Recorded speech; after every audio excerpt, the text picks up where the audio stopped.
नमस्कार विद्यार्थी मित्रांनो, पुन्हा एकदा आपल्या सगळ्यांचं स्वागत आहे. विद्यार्थी मित्रांनो, मागच्या व्हिडिओमध्ये मी तुम्हाला सांगितलं की आपला जो बदललेला अभ्यासक्रम आहे त्याच्यामध्ये नेमकं काय आहे. आपण मागच्या वर्षीचा इतिहासाचा अभ्यासक्रम आणि ह्या वर्षीच्या इतिहासाचा अभ्यासक्रम याच्यामध्ये फरक कसा आहे तो आपण जाणून घेतला. तर आता आपल्याला आज आपल्या 12वीच्या इतिहासातील पहिलं जे प्रकरण आहे त्या प्रकरणाचं नाव आहे युरोपातील प्रबोधन आणि विज्ञानाचा विकास. याविषयीची माहिती आज आपल्याला पाहिजे आहे. मग आता साहजिकच आपल्या मनामध्ये विचार येऊ शकतो की युरोपचा अभ्यासक्रम किंवा युरोप खंडाविषयी आपल्याला माहिती का मिळवायची. तर आपल्याला माहिती आहे की एकूण 7 खंड आहेत, बरोबर. त्यामध्ये आशिया, युरोप, त्याचबरोबर आफ्रिका, दक्षिण अमेरिका, उत्तर अमेरिका, अंटार्क्टिका, असे ऑस्ट्रेलिया, असे एकूण 7 खंड आहेत. आणि प्रत्येक खंड हे एकमेकावर कुठं ना कुठं अवलंबून असतात. प्रश्न अजून एक निर्माण होऊ शकतो मनामध्ये, खंड म्हणजे काय. तर खंड म्हणजे थोडक्यात काय, समुद्राने वेढलेला विस्तृत असा भूभाग, त्याला आपण खंड म्हणू शकतो. मग आता आपल्याला विचार करायचा या ठिकाणी युरोप या खंडाचा, आणि युरोप या खंडाच्या माध्यमातून पुढे जाऊन त्याचा परिणाम आपल्या भारत देशाच्या इतिहासावर कसा झाला ते पण आपल्याला पाहायचं आहे. म्हणजे कुठंतरी युरोप मार्गे आपल्याला भारताकडे यायचं आहे. त्यामुळं आपल्याला युरोपबद्दल माहिती मिळवणं आवश्यक आहे, कारण की 150 वर्ष या युरोपियांनी आपल्यावर राज्य केलेलं आहे. आता त्यांनी राज्य केलं म्हणजे ते आपल्यापेक्षा विकसित होते, त्यांच्याकडे खूप काही होतं, पण ते काय लगेच त्यांना एका रात्रीतून प्राप्त झालेलं नाही आहे. त्यासाठी त्यांनाही कुठंतरी अंधारातून मार्गक्रमण करत करत तिथपर्यंत यावं लागलं होतं. युरोपची तर थोडक्यात माहिती जर पाहिजे झाली तर युरोपमध्ये जगाच्या एकूण 11% लोकसंख्या आहे. तसंच एकूण भूभागापैकी 7.7% क्षेत्र या युरोप खंडानं व्यापलेला आहे. मग आता हा जो युरोप आहे, या युरोपची प्राथमिक स्थिती कशी होती, इथून आपल्याला सुरुवात करावी लागेल. असं म्हणतात की प्रत्येक मूल हे काही आईच्या पोटातून शिकून येत नसतं. समाजामध्ये आल्यानंतर, समाजाशी त्याचा व्यवहार निर्माण झाल्यानंतर हळूहळू ते मूल विकसित होत असतं. तसंही युरोपच्या बाबतीत आहे. युरोप काय पहिल्यापासूनच खूपच प्रगत होता असंही काही नाही, पण त्या लोकांनी काय केलं, त्यांनी आपल्या मार्गामध्ये जे काही अडथळे होते ते अडथळे पार करत करत ह्या लोकांनी आपल्यासाठी प्रगतीच्या वाटा खुल्या केलेल्या आहेत.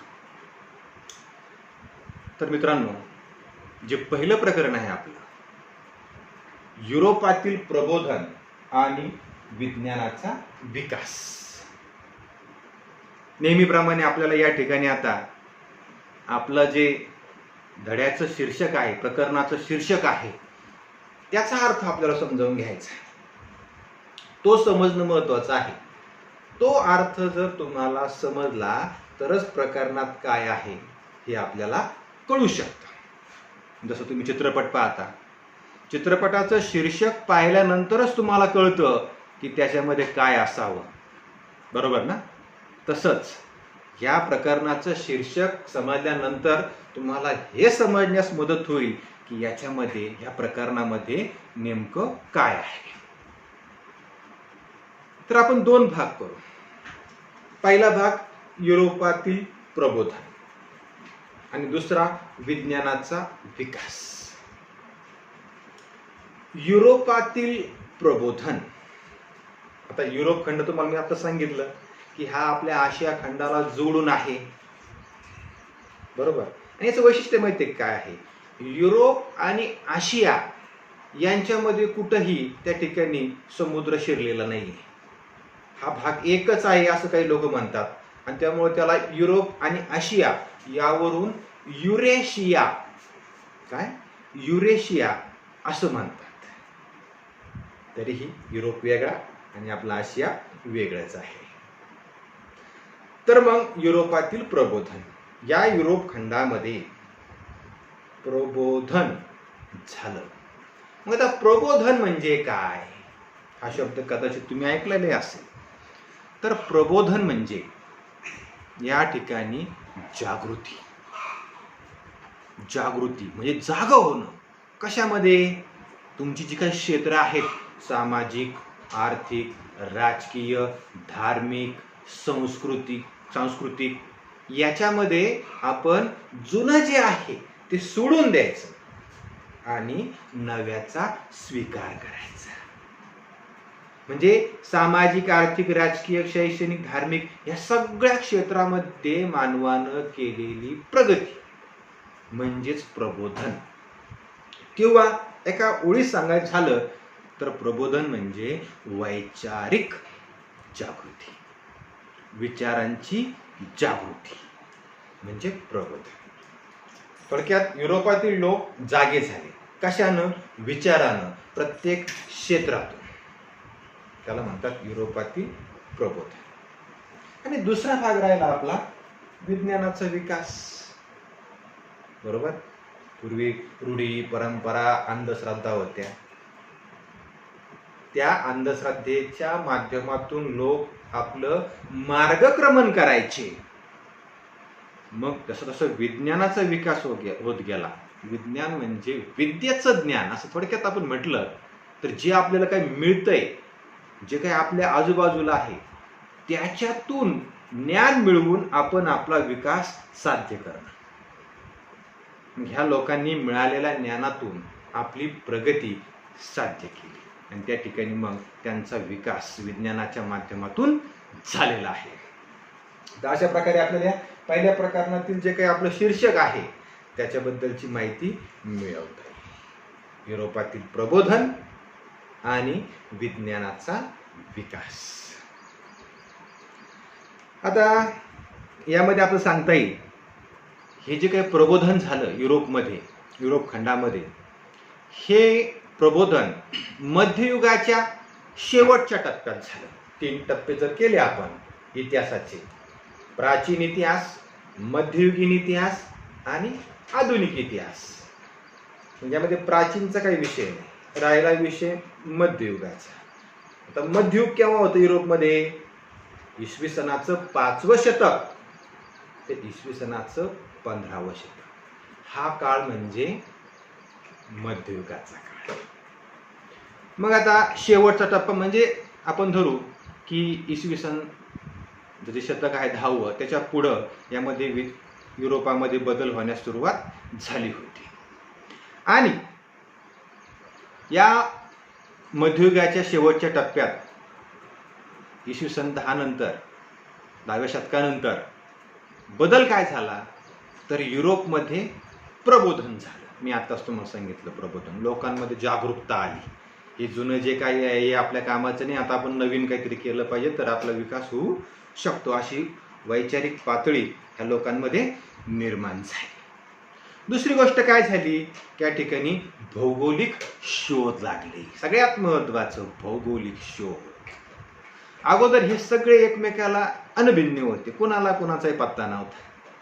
नंतरच्या काळामध्ये या खलाशी लोकांनी व्यापार असो, धर्माचा प्रसार असो आणि नवीन भौगोलिक शोध असो, यासाठी ठिकाणांचा शोध असो, यासाठी भ्रमंती चालू केली आणि त्यातून मग हे भौगोलिक प्रदेश एकमेकांना ज्ञात झालेले आहे. आपल्याला माहिती आहे आपला भारत असं आपण म्हणतो की वास्को द गामानं पहिल्यांदा शोधून काढला पोर्तुगीज खलाशी. म्हणजे त्या ठिकाणी तो भ्रमंती करत आपल्या कालिकत बंदरामध्ये आला. तसं मग या खलाशांनी एकमेकाची ओळख करून दिली. अमेरिकाचा खंडाचा शोध अमेरिगो व्हेस्पुशी म्हणजे अशी उदाहरणं आहे की प्रत्येक खलाशाने वगैरे एकमेकाची इंट्रोडक्शन, एकमेकाच्या खंडाची, देशाची एकमेकांना करून दिली होती. मग हे जे प्रबोधन झालं, याच्या प्रबोधनानंतर भौगोलिक शोध आणि धर्मसुधारणेची चळवळ. तिसरा आहे प्रबोधन, त्याच्यानंतर भौगोलिक शोध आणि धर्मसुधारणा चळवळ. या 3 गोष्टींच्या माध्यमातून युरोपमध्ये आधुनिक युगाचा पाया घातला गेला. म्हणजे कोणती घटना ही अचानक होत नसते, त्याच्या मागे काहीतरी कारण असतं. मग युरोप कसा आधुनिकतेकडे गेला, तर पहिली गोष्ट म्हणजे प्रबोधन झालं, दुसरी गोष्ट म्हणजे भौगोलिक शोध लागले, आणि तिसरी गोष्ट म्हणजे सगळ्यात महत्त्वाची त्या युरोपच्या दृष्टीनं धर्मसुधारणा चळवळ. या 3 गोष्टींच्या माध्यमातून त्या ठिकाणी आधुनिक युरोपचा पाया घातला गेला.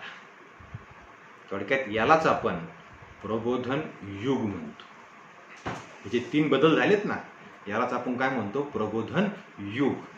अंधाराकडून प्रकाशाकडे, तिमिरातून तेजाकडे अशी वाटचाल आता युरोपची सुरू झाली होती. मग आता ही वाटचाल सुरू करत असताना अनेक अडथळे होते. अनेक गोष्टीमध्ये विकास घडवून आणायचा होता. त्यातले त्यात कला, अनेक प्रकारच्या कला आहेत, तुम्हाला माहिती, चित्रकला, गायन, वादन वगैरे काय असतील तर ह्या कला, स्थापत्य बांधकामाचं क्षेत्र, तत्वज्ञान म्हणजे तत्वज्ञान काय, बरं तत्वज्ञान म्हणजे काय? थोडक्यात तत्वज्ञान म्हणजे काय, अस्तित्व ज्ञान, मूल्य, मन, भाषा यांच्या संबंधातील सर्वसाधारण प्रश्न सोडवणे म्हणजे तत्वज्ञान. येते लक्षात? थोडक्यात आपण म्हणतो तत्वनिष्ठ. थोडक्यात एक ठराविक पाथने, एका ठराविक मार्गानं चालणे.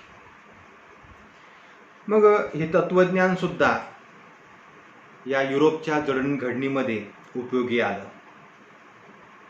आजूबाजूच्या ग्रीक, रोमन या ठिकाणच्या ज्या काही परंपरा होत्या यांचं पुनरुज्जीवन घडून आलं. तुम्हाला माहिती आहे, जगाच्या प्राचीन संस्कृती आहेत. आपली सिंधू संस्कृती, हडप्पा, त्याच्यामध्ये तुम्हाला माहिती आहे हडप्पा, मोहेंजोदडो वगैरे, सिंधू संस्कृती प्राचीन आहे. त्यानंतर इजिप्तची संस्कृती प्राचीन आहे, मेसोपोटेमियाची संस्कृती प्राचीन आहे, आणि त्या जोडीला ग्रीस संस्कृती सुद्धा प्राचीन आहे. या प्राचीन संस्कृतीचं, परंपराचं पुनरुज्जीवन या ठिकाणी घडायला सुरुवात झाली, आणि खऱ्या अर्थानं युरोपमध्ये सर्वांगीण प्रगतीला चालना मिळाली आणि युरोपमध्ये नवीन युगाची सुरुवात झाली. एक गोष्ट लक्षात घ्या की हे सगळं घडत असताना युरोपच्या राजकीय, सामाजिक आणि धार्मिक बाबतीत काही उणिवा होत्या.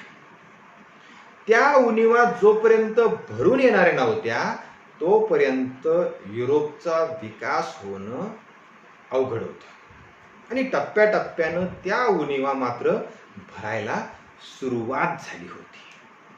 मग आता सगळ्यात महत्त्वाचं, युरोपमध्ये नवीन पहाट किंवा आपण त्याला प्रबोधन म्हणतो, वैचारिक जागृती म्हणतो, सगळ्या क्षेत्रात नवीनतेकडं, विज्ञानाकडं जो युरोप चालला होता त्याची सुरुवात कशी झाली, त्याच्या मागचं खास कारण काय आहे, तर त्याच्या मागे एक खास कारण असं आहे, ते म्हणजे युरोपमधील धर्मयुद्धे.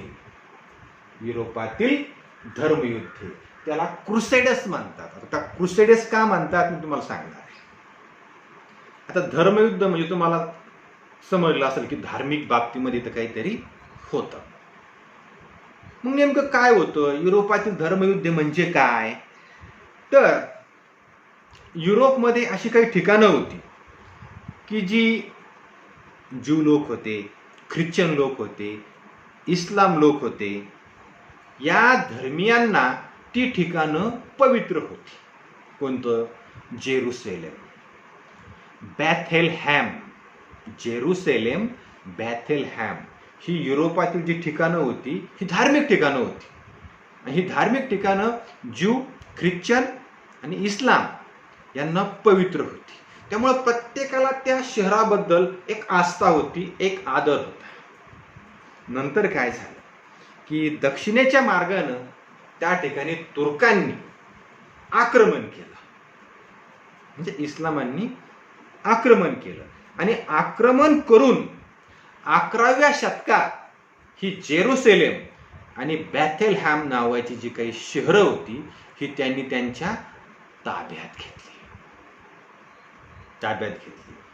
ही थोडक्यात त्या प्रॉपर लोकांच्या, ख्रिश्चन लोकांच्या, युरोपातील लोकांच्या ताब्यात राहिली नाही. आणि इथून मग आता सुरुवात झाली. धर्म, शेवटी धर्मावर गदा आली. धार्मिक भावना दुखावल्या गेल्या युरोपियनांच्या. तुम्ही ऐकलं असेल की धर्म ही अफूची गोळी आहे, असं कार्ल मार्क्स यांचं म्हणणं आहे. म्हणजे धर्मासाठी मनुष्य काही करायला तयार होतो. इतिहासात अशी उदाहरणं आहेत की धर्मासाठी बलिदान दिलेली आहेत. मग आता या ठिकाणी या तुर्कांच्या विरोधात किंवा इस्लामांच्या विरोधात या ठिकाणी युरोपियनांच्या भावना दुखावल्या गेल्या.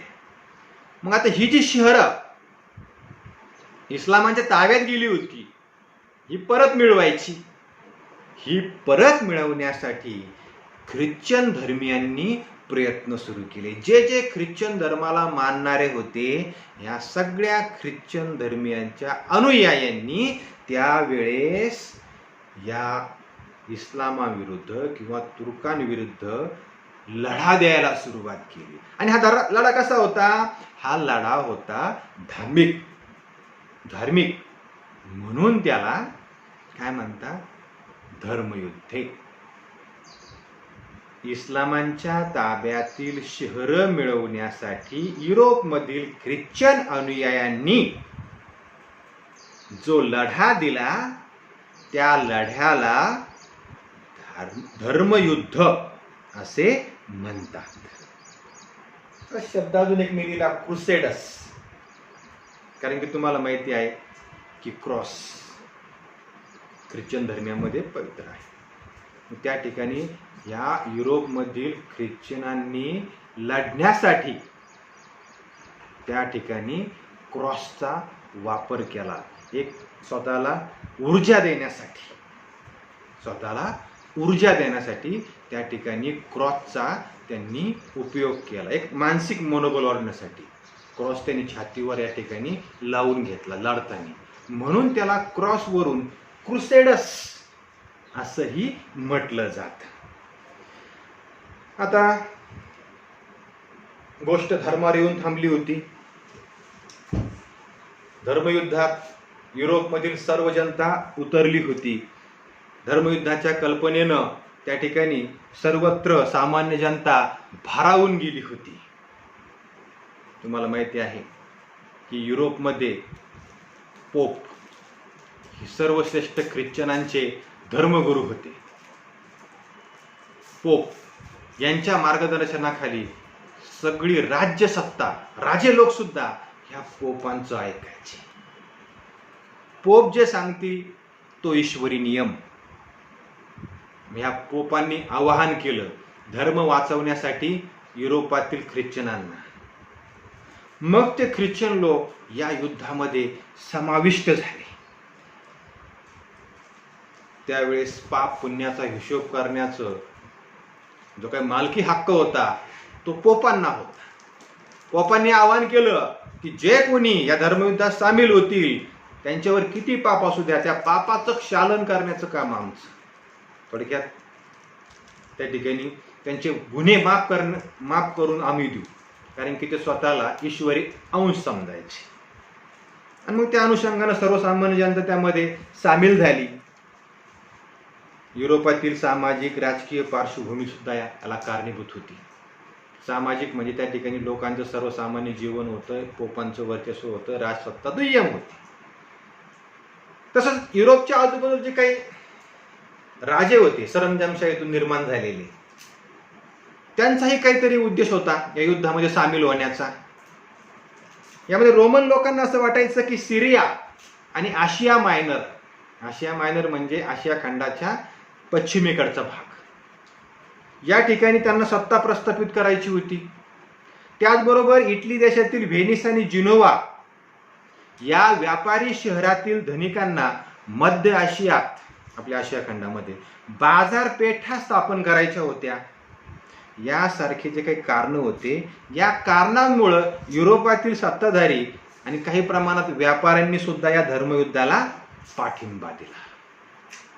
धर्मयुद्ध चालू झालं धर्माला वाचवण्यासाठी. मग आता 1096 मध्ये म्हणजे 11व्या शतकामध्ये पहिलं धर्मयुद्ध झालं. अशी एकूण 9 धर्मयुद्ध झाली होती. 9. या पहिल्या धर्मयुद्धामध्ये जो काही पोप होता त्याचं नाव युजिनियस. या युजिनियस पोपनं फ्रेंचचा राजा 7वा लुई आणि जर्मन सत्ताधीश कॉनरॅड यांना मदतीला घेतलं. पण परिणाम उलटा झाला. त्या ठिकाणी तुर्कांनी यांचा पराभव केला आणि इजिप्तचा जो प्रमुख होता सलादिन, या सलादिननं 1187 मध्ये जेरुसलेम हे पवित्र शहर जिंकून घेतलं. म्हणजे या युद्धाचा शेवट त्या ठिकाणी जेरुसलेम हा प्रदेश इस्लामांच्या ताब्यात जाऊन झाला. त्याच्यामध्ये युरोपियनना यश मिळालेलं नाही. 9 धर्मयुद्ध झाली. 9 धर्मयुद्ध. म्हणजे या 9 धर्मयुद्धाची परिणिती ही जरा वेगळी होती, परिणाम वेगळे होते. आता या धर्मयुद्धामध्ये काही प्रमाणात युरोपियनना अपयश सुद्धा आलेलं आहे. धर्मयुद्धामध्ये युरोपियन लोकांना अपयश सुद्धा आलेलं आहे आणि त्या अपयशाची कारणे अनेक असतात.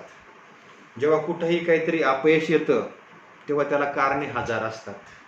परीक्षेत अपयश येतं म्हणजे अभ्यास केलेला नसतो, बरोबर ना?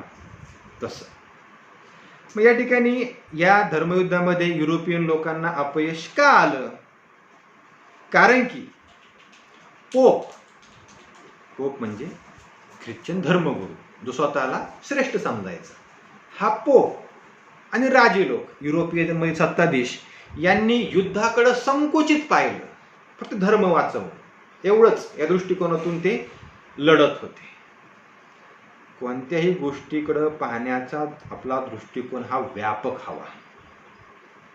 आपण म्हणतो सहज, कधीही पायाकडे नका पाहू, समोर पहा, बरोबर की नाही? पायाकडे पाहत चाललो तर आपली प्रगती कमी होते. लांब दूरचं पाहायचं कधी पण. यांनी संकुचित दृष्टिकोनातून पाहिलं. यांच्या डोक्यामध्ये फक्त धर्म वाचवणं एवढंच होतं. तसंच पोपच्या वागणुकीमुळे, आता हे पोप जे लोक होते हे स्वतःला श्रेष्ठ समजायचे, पण त्यांना श्रेष्ठ समजल्या गेल्यामुळं त्याचे ड्रॉबॅक्स देखील होते, त्याचे तोटे पण होते. हे पोप चैनी, विलासी, खंडणीखोर बनले होते. त्यांच्याकडे मोठमोठ्या रकमा जमा झाल्या होत्या, त्यातून त्यांच्यामध्ये विलासी वृत्ती वाढली होती. त्यामुळे काय झालं, सर्वसामान्य लोकांचा त्यांच्यावरील विश्वास कमी झाला होता. तसंच धर्मावरील श्रद्धा कमी झाली आणि जे काही युरोपमध्ये सरंजामशाहीतून ठिकठिकाणी जे काही राजे लोक तयार झाले होते, निर्माण झाले होते, यांच्यामध्ये एकीचा अभाव होता. एकीचं बळ तुम्हाला माहिती आहे, एक असं तर त्या ठिकाणी कधीही धोका नसतो, पण विभागले गेलो धोका असतो, बरोबर ना? 5 बोटं, एका बोटाला सांगितलं की एका बोटाने काहीतरी काम करा, शक्य नाही. जेव्हा 5 बोटं एकत्र येतील तेव्हा कोणतंही काम सहज होतं. तसं राजा अनेक पण एकीचा अभाव, त्याच्यामुळं सुद्धा या ठिकाणी यांना धर्मयुद्धामध्ये यश आलेलं नाही. तसंच कायमच पोप आणि इथले जे काही सम्राट होते यांच्यामध्ये वितुष्ट होतं, कारण की पोप श्रेष्ठ समजायचे, राजांना दुय्यम समजायचे. त्यामुळे यांच्यामध्ये कायम 36 आकडा होता. आणि जे काही बायझेंटाईन साम्राज्य, त्याला आपण रोमन साम्राज्य म्हणतो, या ठिकाणच्या सम्राटांनी या धर्मयुद्धामध्ये म्हणावं तसं सहकार्य केलेलं नाही. या कारणामुळं या ठिकाणी या धर्मयुद्धामध्ये युरोपला अपयश आलं. आता हे जे काही धर्मयुद्ध झालं, या धर्मयुद्धाचे काही परिणाम सुद्धा घडले. कोणतीही घटना घडल्यानंतर तिचे चांगले किंवा वाईट परिणाम घडतात. चांगला अभ्यास केला चांगले मार्क मिळतात, नाही केला कमी पडतात, नापास होतात. म्हणजे आपले कष्ट काय आहेत त्याच्यावर ते परिणाम अवलंबून असतात. या ठिकाणी या धर्मयुद्धाचे परिणाम सुद्धा झाले आणि या धर्मयुद्धामुळे एक गोष्ट घडली, सरंजामशाहीचा अंत झाला. सरंजामशाही म्हणजे काय की ठिकठिकाणी जे काही राजे लोक स्वतःचं सैन्य तयार करून राजे बनले होते त्यांचा शेवट झाला. दुसरी गोष्ट झाली, लोकांची पोपवरील श्रद्धा कमी झाली. पोप हा सर्वश्रेष्ठ धर्मगुरू, त्याची चैनी विलासी वृत्ती लोकांना समजलं, लोकांमध्ये बदल होत गेले आणि त्यातून त्याच्यावर असणारी श्रद्धा जी आहे ती लोकांची कमी झाली. या युद्धामुळं नवीन प्रदेश एकमेकाला ज्ञात झाले आणि त्यामुळं व्यापारामध्ये व्यापार वृद्धिंगत झाला. मध्य आशिया बरोबर इटली आणि जर्मनी शहराचा व्यापार वाढला, त्यांना नवीन क्षेत्र खुली झाली आणि यातूनच नवीन व्यापारी वर्गाचा उदय झाला. युद्ध पहिल्यांदा युरोपमध्ये खेळलं जाते असं, त्यामुळे युद्धाच्या तंत्रज्ञानामध्ये सुद्धा बदल घडून आले. किल्ल्यांचं महत्व समजलं. आता महाराष्ट्रा इतकं किल्ल्यांचं महत्व कोणालाही माहीत नाही. महाराष्ट्रामध्ये 350 पेक्षा जास्त किल्ले आहेत आणि त्या किल्ल्यांचा आधार घेत छत्रपती शिवाजी महाराजांनी हे महाराष्ट्राचं साम्राज्य स्वराज्य घडवलं. त्यामुळे किल्ल्यांचं महत्व आपल्याला माहिती आहे आणि वर्गात मी तुम्हाला वारंवार किल्ले म्हणजे नेमकं काय असतं, त्याचं महत्व काय आहे हे समजावून सांगितलं. किल्ले हे महत्वाचे असतात, किल्ल्यांची बांधणी आणि लढाईचं ठिकाण म्हणून मग किल्ल्यांचा उपयोग या ठिकाणी युरोपमध्ये सुद्धा केला गेला.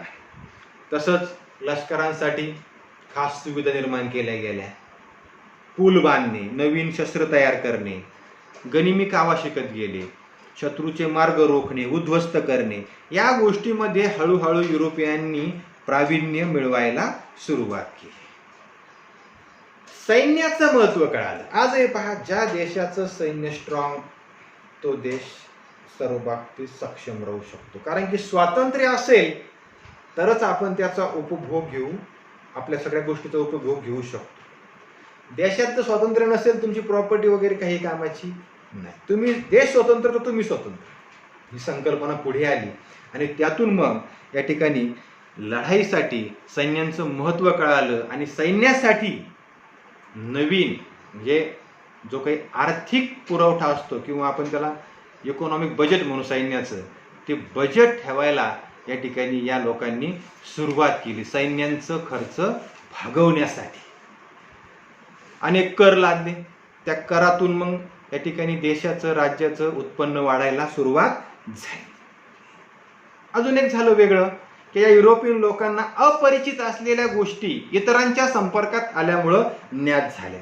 त्यामुळे विविध प्रकारची फळं असतील, विविध प्रकारची अत्तर असतील, वेगवेगळे पोशाख असतील, कापड असेल सुती कापड, साखर असेल रेशमी कापड, मसाल्याचे पदार्थ, औषधी वनस्पती, हे सर्वच्या सर्व या लोकांना ज्ञात झालं.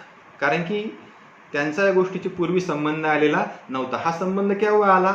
आरबांशी युद्ध झाल्यानंतर किंवा आरबांशी संबंध आल्यानंतर. रसायनशास्त्र, संगीत, व्यापार या क्षेत्रातून अनेक अरबी शब्द युरोपियांना ज्ञात झाले.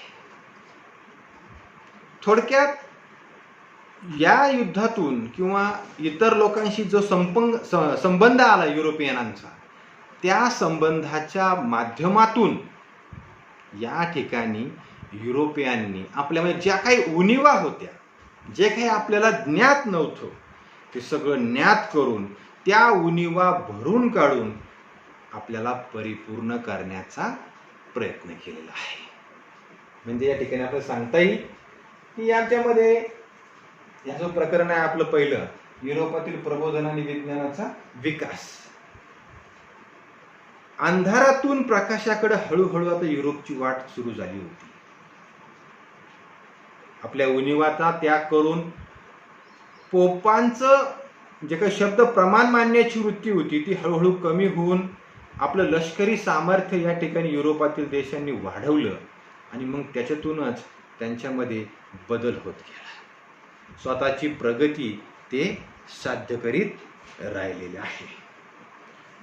तर विद्यार्थी मित्रांनो, आज आपण या लेक्चरमध्ये 3 महत्त्वाचे मुद्दे पाहिले या प्रकरणात. त्यामध्ये युरोपातील धर्मयुद्ध, त्याला क्रुसेडर्स म्हणतात, त्याचबरोबर धर्मयुद्धांचं अपयश का आलं, अनेकांनी पाठिंबे दिले त्याला पण तरीही अपयश का आलं, या कारणांची आपण सविस्तर चर्चा केली.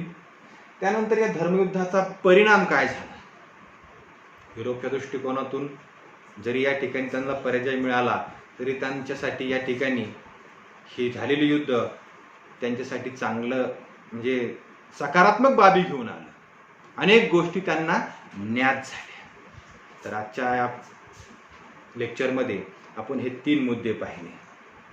उद्याच्या लेक्चरला आपण युरोपातील प्रबोधनाचा काळ याबद्दलची माहिती घेऊ. निश्चित ते सांगितलं तुम्हाला समजलेलं असेलच.